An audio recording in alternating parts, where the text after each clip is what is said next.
빌립보서 4장 10절에서 13절까지 있는 말씀, 이제 제가 먼저 10절을 읽습니다. 한 절씩 나누어서 교독하겠습니다. 내가 주 안에서 크게 기뻐함은 너희가 나를 생각하던 것이 이제 다시 싹이 나미니 너희가 또한 이를 위하여 생각은 하였으나 기회가 없었느니라.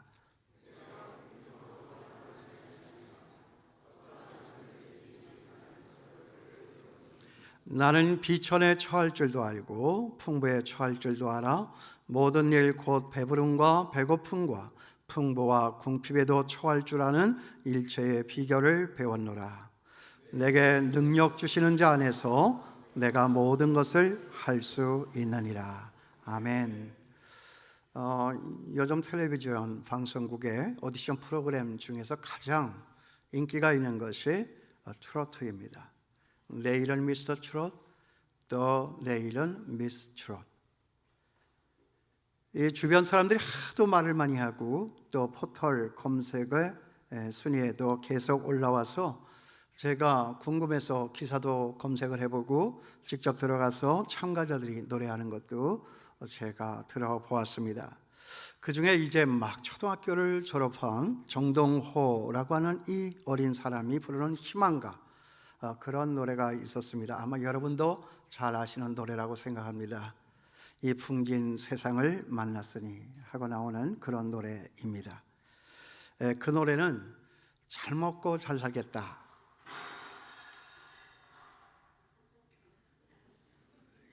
여러 가지로 많이 설안합니다. 나는 저게 왜 저런 줄 알아요. 정말 풍진 세상이네. 그 노래는 잘 먹고 잘 살겠다 억적 부리는 이 사람들에게, 담소 화락에 엄벙덤벙 살아가고 있는 사람들에게, 또 물불 가리지를 아니하고 자기만 잘 살기 위해서 부귀영화를 꿈꾸고 탐하는 사람들에게, 그렇다면 너의 희망은 과연 족할 것이냐 라고 묻고 있습니다. 이 풍진 세상을 만났으니 나의 희망이 무엇인가? 부귀와 영화를 누렸으면 희망이 족할까? 푸른 하늘 밝은 달 아래 곰곰이 생각하니 세상 만사가 춘몽 중에 또다시 꿈 같구나. 저는 그런 이 노래를 들으면서 그런 생각을 해봤습니다. 저 노래가 우리나라에서 불려진 지 100년이 넘었다고 하는데 아직까지도 이렇게 사람들이 열광하는 것을 보면 지금 여기에 살고 있는 우리네의 삶은 과연 어떤 삶이길래 저런 현상이 벌어지는 것일까? 그때가 풍진 세상이라고 했지만 지금까지 우리의 이 삶이 바람 안 불고 먼지 안 날리는 날이 있었습니까? 그런 세상일지라도 조금이라도 더 잘 먹고 더 잘 살아보겠다고 부귀영화만을 꿈꾸면서 아둥바둥 살아왔던 것이 저나 여러분 우리들의 삶이 아니냐 하는 것입니다. 그런데 그 노래는 그런 우리들에게 이런 질문을 던집니다. 그런데 지금 그런 희망은 너희들에게 남아있기라도 한 것이냐? 아니, 그런 희망이 이루어졌다 한들 너희들 삶의 진정한 만족은 있을 것 같니? 그런데 희한한 것은 그 어린 사람의 노래를 들으면서 그때 거기에 모여있던 모든 사람들이 다 웁니다. 방송 진행하는 사람이나 출연진들이나 그리고 방청석에 앉아서 있는 모든 남녀노소 모두 가릴 것 없이 모든 사람이 다 울어요. 그래서 저는 또 생각을 했습니다. 누구나가 사는 것이 힘든 것이구나. 누구라도 할 것 없이 이 땅을 살고 있는 모든 사람들은 다 삶이 힘들고 어렵고 무겁고 슬프고 울고만 싶은 것이구나 라고 하는 것을 제가 다시 생각하게 되었습니다. 저는 저의 젊은 날에 저의 앞날에 대해서 많은 생각을 해봤던 적이 있습니다. 물론 여러분도 그랬을 것입니다. 어떤 인생을 살까? 어떻게 살면 행복하지? 어떻게 살아야 남들 생각하는 것만큼 내가 성공했다라고 하는 그런 인생을 살아갈 수 있을까? 그 중에서도 제가 제일 먼저 머릿속에 떠올린 생각이 뭐냐 하면 돈에 대한 생각이었습니다. 돈을 벌자. 그런데 제가 저를 잘 알지 않습니까? 제가 아무리 생각을 해봐도 제가 가진 이 재주로는 그런 돈을 번다라고 하는 것은 너무나도 힘든 것이며, 아니 또 설사 그런 돈을 내가 벌어 본들 내 삶에 금방 쉽게 행복은 찾아올 것이 아니다라고 하는 것을 저는 알았습니다. 왜냐하면 아무리 돈을 많이 갖고 살아가는 사람이라 할지라도 만족하여 살아가는 것을 제 주변에서 찾아보기가 너무나도 어려웠기 때문에 그렇습니다. 저는 제가 다녔던 대학은 정말 대한민국에서 내노라 하는 부자들만 많이 다니는 그런 대학이었습니다. 그런 친구들이 저희 친구였어요. 근데 그 아이들 살아가는 거나 제가 살아가나 뭐 생활의 불편함이야 좀 크고 작은 것이 있긴 하겠지만 그 내면의 고민과 갈등과 어려움은 제가 그 아이들을 만나 사귀어보면서 금방 할 수가 있었어요. 또 저는 이 세상의 모든 권력이 다 내게 있다 한들 그것으로 나는 만족할 수 있을까라고 하는 이런 생각도 해보았습니다. 그러나 그것도 그럴 수 없다라고 하는 이것을 아는 데까지는 그렇게 먼 시간이 걸리지를 않았습니다. 높이 올라가면 더 많은 것이 보일지 모릅니다. 그러나 여러분 이거 생각해 보셨어요? 더 많은 것을 볼 수 있을지는 모르지만 책임질 일도 더 많아지고 그리고 그 책임 때문에 오는 고민도 더 많아지는 것이 높이 올라간 사람들의 삶의 모습이 아니냐 하는 거죠. 저는 뭐 제 생에 높이 올라가 본 적도 없었지만은 제 생의 경험을 통해서도 이 말은 꼭 맞는 말인 것 같습니다. 그런 의미에서 저는 지금 이 담임 목사 때보다 부목사 때가 더 좋고 또 전도서 때가 더 좋다 하는 생각을 가져봅니다. 제가 그 말을 했더니 제 친구 목사님이 정색을 하면서 그런 말을 했습니다. 남 목사, 그건 남 목사가 몰라서 그렇지 남들 다 올라갈 때 올라가지 못하는 그것이 얼마나 비참한 일인 줄 알아? 그러고 보니까 우리 인생은 다 올라가나 올라가지 못하나 다 거기서 거기다 그 말이에요.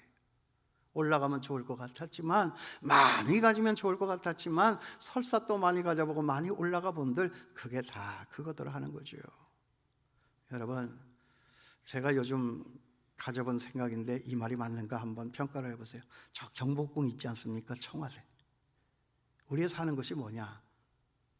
청와대 가까이 가면 귀양 가는 일이 많고 청와대에서 멀면 멀어질수록 우리의 삶은 참으로 힘들고 고달프구나.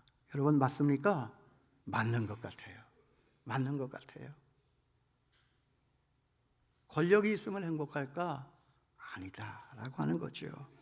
그런데 오늘 여기 우리가 만나는 사도 바울이 말하는 거예요. 나는 진정한 만족의 비결을 안다. 내 속에 그 만족의 비결이 있다. 돈이 많고 권력이 많아서 내가 만족한 것이 아니라 그런 것이 없어도 만족하여 살 수 있는 그 비결이 나에게 있다라고 그렇게 말합니다. 여러분 미신적인 종교는 우리에게 안전한 삶의 조건과 여건을 약속합니다. 하지만 그건 거짓말입니다. 사기극입니다. 하나님은 그런 거짓말을 하시지를 않습니다. 하나님께서 우리에게 약속하시는 것은 그런 안정된 삶의 여건과 조건이 아닙니다. 어떤 삶의 여건과 조건이라 할지라도 그것을 다 뛰어넘어서 극복할 수 있는 삶의 능력을 너희에게 주시겠다라고 약속을 하십니다. 그렇기 때문에 정말 하나님을 믿는 사람들이 항상 기뻐하고 감사할 수 있는 이유는 뭐냐?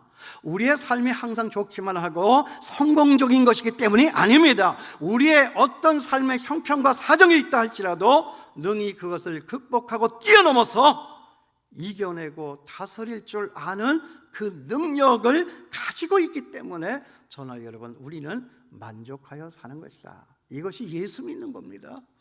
이게 예수 믿는 거예요. 오늘 이 본문에서 바울이 자신을 부한데도 처할 줄을 알고 비천한데도 처할 줄을 안다라고 고백하고 있는 것이 바로 그런 내용입니다. 우리 믿는 사람들은 우연을 믿지 않아요. 우연이다. 우연히 어쩌다가 재수 좋아서 아닙니다. 그러니까 우리는 모든 일에 하나님의 뜻이 있다라고 믿는 거예요. 세상 사람들은 재수가 좋다라고 이야기를 하지만 아니다. 우리는 우리가 만나는 모든 일에 하나님의 뜻이 있다라고 믿는 거예요.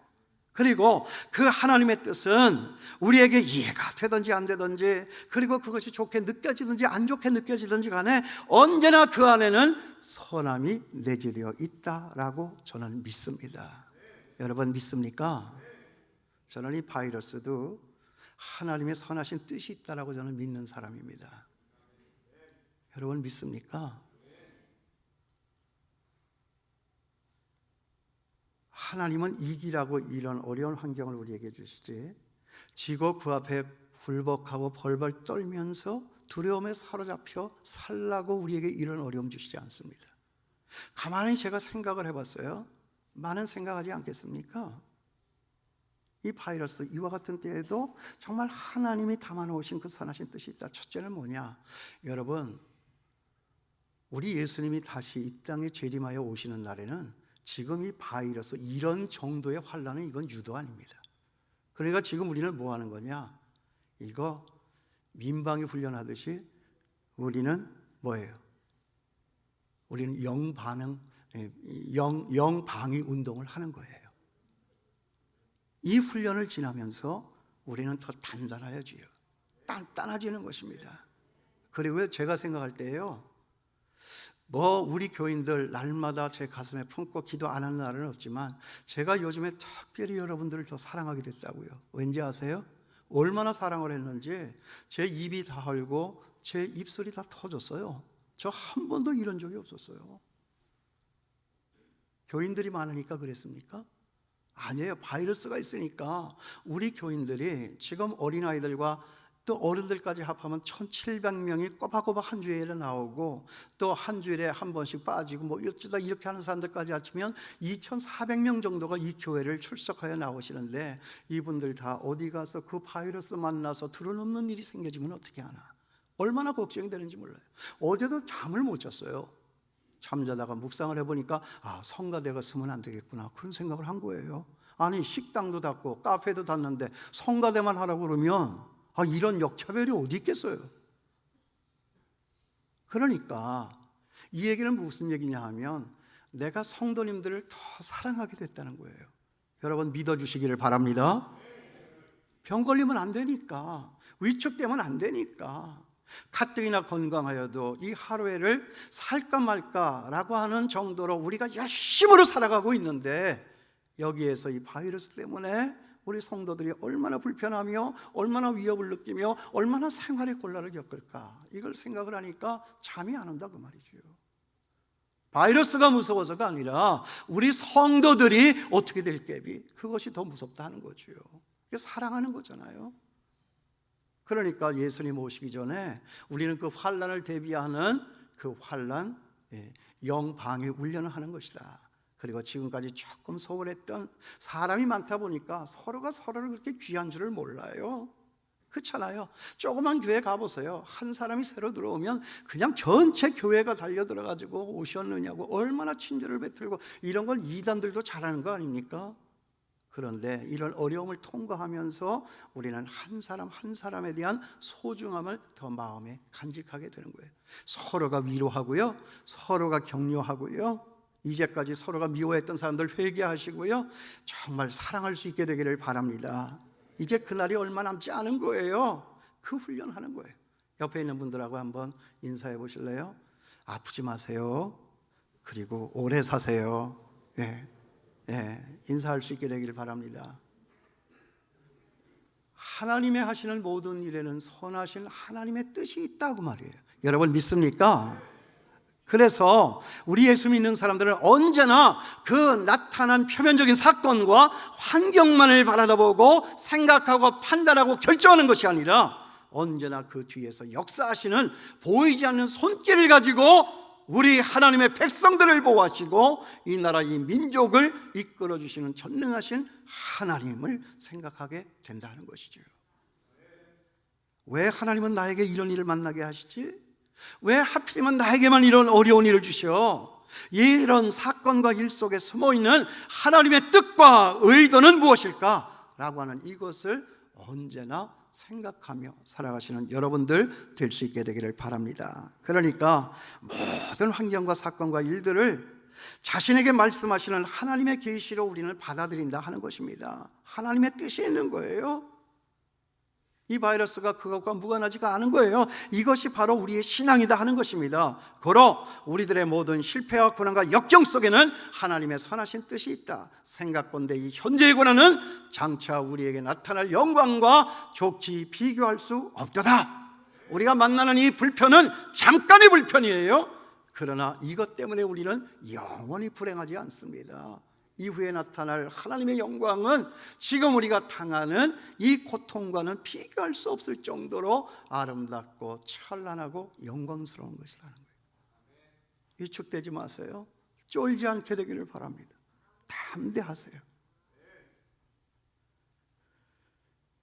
고난당한 것이 내게 유익이라. 욥처럼 이런 큰 산 고백을 하면서 의연하게 우리 앞에 장로님 기도하신 것처럼 담대하게 살아가시는 저와 여러분 될 수 있게 되기를 바랍니다.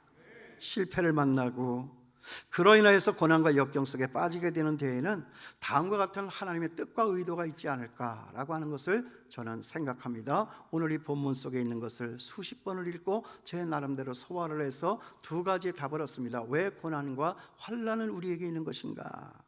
거기 첫째는 우리의 회개와 돌이킴을 위한 것입니다. 얼마 전에도 제가 이 말씀 드렸지만 이 예화는 너무나도 오늘 이 본문의 말씀하고 너무나도 잘 맞아 들어가는 것이기 때문에 제가 알고 있는 장로님 한 분 계세요. 사업을 잘 하셨어요. 돈이 참 많으셨어요.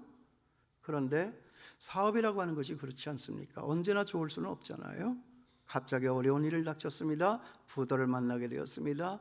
다 처리를 하지를 못해서 감옥에 가는 일이 생겼습니다. 감옥에 갇혔습니다. 교회가 난리가 났죠. 저도 많이 안타까웠습니다.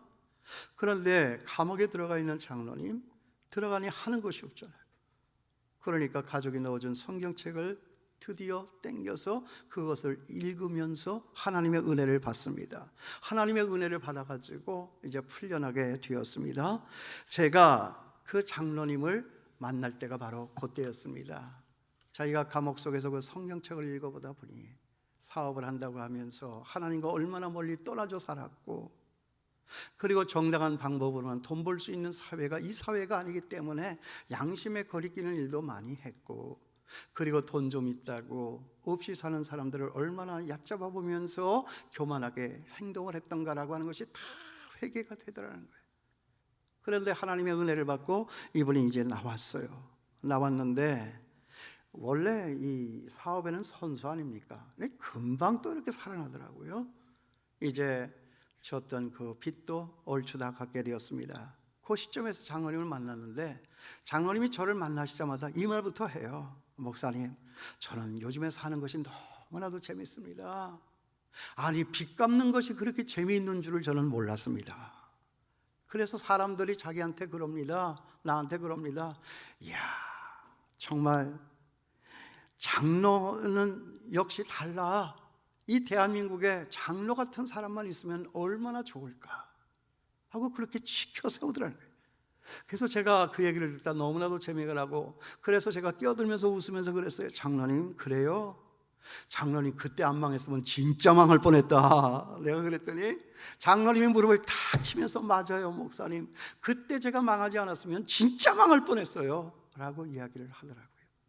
여러분, 망한 것일까요? 그때 망하지 않았으면 진짜 망할 뻔했다. 여러분, 이게 얼마나 중요한 말입니까? 얼마나 재미있는 말이에요. 그러나 이건 사실이잖아요. 아주 정확한 표현입니다. 그때 하나님께서 장로님을 망하게 하신 것은 아주 망하라고 하신 것이 아닙니다.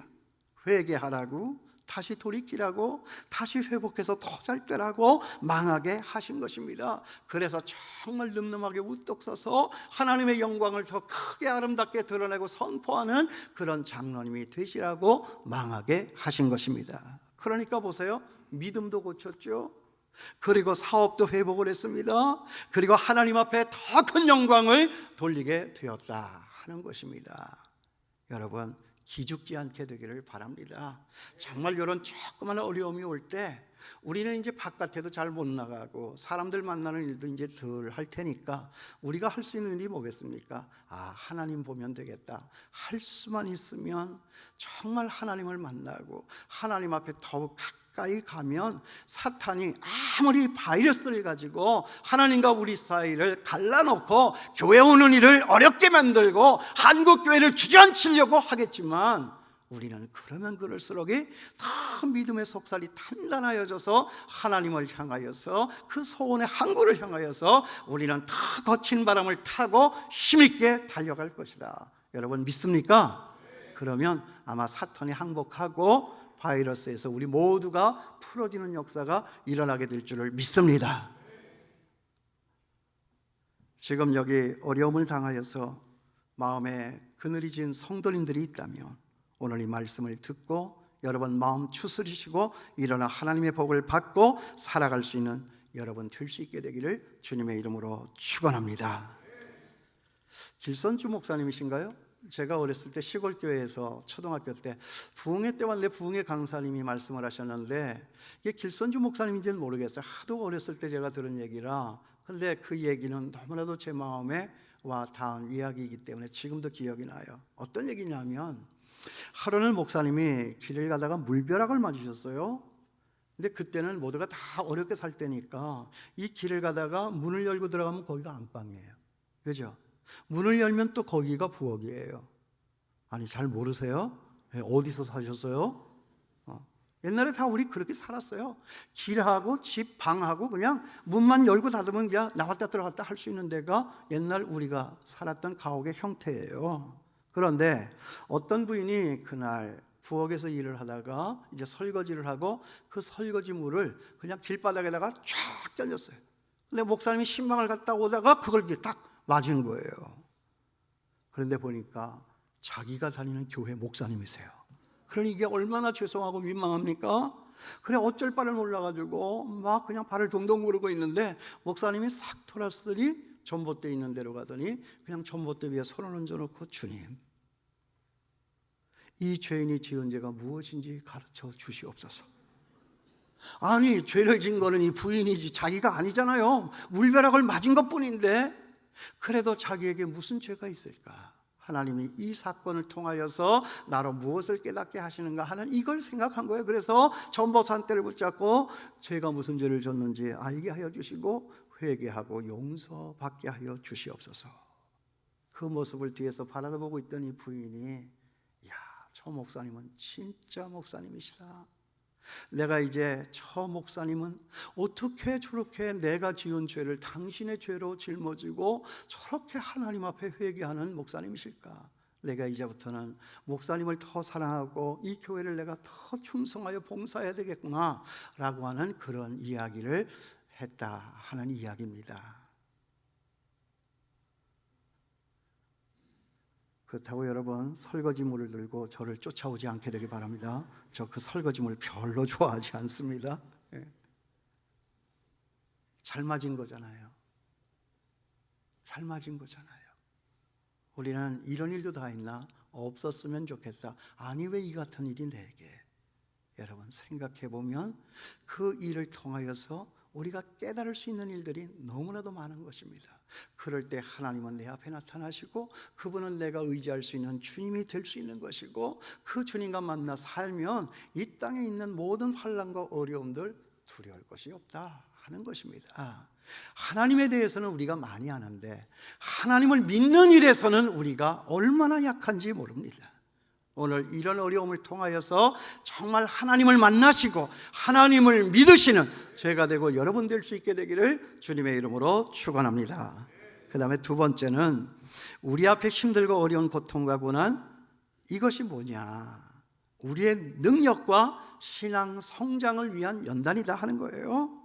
예레미야 12장에 보면 예레미야 선지자의 하나님께 대한 이런 질문의 내용이 나옵니다. 하나님, 왜 하나님을 잘 믿고 그 뜻대로 잘 살아보려고 애쓰는 사람들은 저렇게 어렵게 되고 저렇게 하나님을 알질 못하고 정말 하나님의 뜻을 거스려서 살고 있는 저 개나 돼지 같은 사람들은 왜 저렇게 떵떵거리며 잘 삽니까? 이게 예레미야가 가진 하나님께 대한 의문이요 질문이었습니다.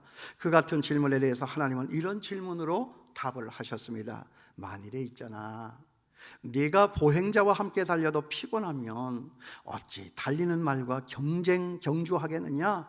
편안한 땅에서는 네가 무사할지 모르지만 요단의 창이란 중에서는 어찌 하겠느냐? 여러분, 이 말이 뭐지요? 너는 저 길거리에 아무 생각 없이 여기 쳐다보고 저기 쳐다보는 그런 질척질척 걸어가는 그런 사람들과 달리기 경주를 하는 사람 아니야. 정말 쏜살같이 달려가는 그 경주마와 겨루어서 이길 수 있는 사람 되게 하기 위해서 그래. 평탄할 때는 네가 살 수 있을런지 모르지만 내 앞에 요단강물이 철철 흘러넘칠 때 너는 그때 어떻게 하겠느냐? 그 어려운 시험과 고통과 어려움을 이겨낼 수 있는 단단한 사람 만들기 위해서 너에게 이런 시련도 고난도 오게 되는 거야. 그게 하나님의 답변이에요. 편안한 땅에서만 살 수 있는 그런 사람이 아니라 어떤 환경과 역경 속에서도 능히 살아낼 수 있는 그런 사람으로 하나님은 만들고 빚어내시고 싶으셨다는 거예요. 그렇다고 그런 비참한 환경을 우리가 일부러 자초할 필요는 없습니다. 그러나 그런 환경을 내가 피치 못하여서 만났다면 그런 환경을 내가 바꾸려고 애쓰기보다는 그 속에서 하나님의 뜻을 찾고 나가시는 제가 되고 여러분 될 수 있게 되기를 주님의 이름으로 축원합니다. 여러분 자신이 우리 한국교회가 그리고 이 대한민국에 있는 모든 교회가 정말 이때 하나님의 뜻을 묻고 회개하여 다시 바로 서서 나갈 수 있는 그런 일이 있길 바라고 더욱 단단해져서 이거보다 더 어려운 일이 닥친다 할지라도 눈 하나 깜짝하지 않는 믿음의 창부들로 힘있게 설 수 있는 놀라운 축복이 있기를 주님의 이름으로 축원합니다. 그러나 또 다른 한편으로 우리가 한 가지 더 생각할 수 있어요. 실패와 고난 그리고 역경 속에서도 하나님의 뜻이 있지만 내가 가지는 이 성공과 이 부요함 속에도 하나님의 뜻은 있다. 여러분 믿습니까? 그러니까 실패와 고난 그리고 역경 속에 숨어있는 하나님의 뜻을 찾아내는 것도 중요하지만 그것과 못지않게 성공과 부요함 속에 숨어있는 하나님의 뜻을 발견해내는 그 일도 너무나도 소중하다는 거예요. 왜 이 일에 성공이 왔을까? 하나님을 어떻게 이렇게 내가 감당하지 못할 만큼의 형통한 은혜와 복을 내게 선물하여 주시는가? 이게 도대체 무슨 뜻이요? 이게 도대체 무슨 뜻이랴? 여러분 물으셔야 합니다. 그런 거 물어보셨어요? 힘들고 어려울 때만 하나님 찾았지 정말 내 삶이 편안해지고 형통한 삶이 내 앞에 닥쳐올 때 사람들이 부러워하고 박수치고 모두가 다 나를 쳐다볼 때 하나님 이것이 웬일입니까? 이 속에 담아놓으신 하나님의 뜻이 무엇입니까? 여러분 이런 거 물어보셨습니까? 찾아보셨습니까? 성공과 이 부요함 속에 담겨져 있는 그 하나님의 뜻을 발견해낼 수 있을 때에만 우리는 부한데 처할 줄 아는 사람이 될 수 있다. 부자로 사는 것과 부한데 처할 줄 아는 사람과는 천지 차이입니다. 성공과 부요함 속에 있는 하나님의 뜻을 발견하지 못하고 깨닫지 못하면 우리는 부요한 사람은 될 수 있을지 모르지만 부요한데 처할 줄 아는 사람은 될 수가 없다 하는 거죠. 부한데 처할 줄 모르는 사람은 비천한데 처할 줄 모르는 사람들과 똑같아서 절대로 그의 삶에서 진정한 승리자가 될 수가 없습니다. 그 삶에 향기가 나지 않습니다. 아무리 많이 가지고 그냥 그 큰 집에 산다라고 할지라도 향기 나지 않는 사람들도 얼마나 많은지 몰라요. 무엇입니까? 하나님의 뜻을 물으셨느냐는 거예요. 잠시 동안 우리는 가난을 잘 극복해냈죠. 이 대한민국 이를 악물고 한강의 기적을 만들어냈습니다. 그러나 여러분 아직도 우리는 한 가지 극복을 하지 못한 것이 있다라고 저는 묵상을 했습니다. 그게 뭐냐? 풍부함을 이겨내질 못한 거예요. 가난은 이겨냈을지 모르지만 이제 우리 앞에 다가온 이 풍부를 우리는 극복하지를 못했다. 그러니까 지금 이 나라가 이렇게 천박하고 혼란스러운 것이 아니냐 하는 거죠. 가난했을 때는 상상하지도 못했었던 일들이 지금 이 온 나라를 덮고 있으니 이것이 얼마나 마음이 아픈 일이냐 하는 거죠. 여러분 우리 인생은 풍부와 궁핍 배부름과 배고픔이 스스로 교차합니다. 자족하기를 배운 사람들은요, 어떤 환경에서도 제한받지를 아니하고 인생을 더 영광스럽고 아름답게 빛낼 수 있습니다. 가난하면 가난한 채로, 부하면 부한 채로 언제나 그 인생에서 향기가 나는 거예요. 야, 정말 아름다운 가난, 아름다운 풍요. 여러분, 아름다운 이 수식어가 중요한 거예요. 어떤 사람은 좀 못 사는 사람이 있고 어떤 사람은 잘 사는 사람이 있죠. 그러나 잘 살고 못 사는 그것이 중요한 것이 아니라 우리의 삶의 진정한 승리와 이김과 그리고 향기가 나타나고 있느냐 하는 거죠. 풍부를 이기지를 못해 휘청거리고 넘어지고 다른 사람들의 조소나 조롱이나 손가락질을 받는 그런 쫄부들이 아니라 말과도 경주를 하고 요단강물이 넘쳐나는 중에서도 능히 살아서 다른 사람들까지 살려낼 수 있는 이런 큰 장부들이 될 수 있게 되기를 바랍니다. 나는 하나님께서 지금 우리 한국교회를 잡으시고 다루시고 있다 생각합니다. 왜요? 장부 만들기 위해서. 장부 만들기 위해서. 장부 만들기 위해서. 환경이 중요한 것이 아니라 믿음이 중요한 거예요. 믿음이 능력이에요. 우리의 문제라고 하는 것은 우리의 여건이 나빠진 것이 아니라 그 여건을 이겨낼 수 있는 믿음의 능력이 부족한 것이 문제다 하는 것입니다. 믿음이 있으면 다 합니다. 못하는 것 없습니다. 큰 믿음을 가질 수 있게 되기를 바랍니다. 오직 의인은 믿음으로 삽니다. 우리 의사와 상관이 없이 찾아온 이 아픔과 이 바이러스의 계절에 정말 기죽거나 여러분 절대로 주눅들지 말고 하나님의 뜻을 찾고 하나님을 믿는 믿음을 굳게 잡아서 그 믿음으로 능력을 받아서 내가 승리하고 다른 사람들 살려낼 수 있는 우리 장춘교회, 여기 모이신 여러분들 모두가 다 될 수 있게 되기를 주님의 이름으로 축원합니다. 여러분 사랑합니다. 우리 할 수 있습니다. 기도하겠습니다.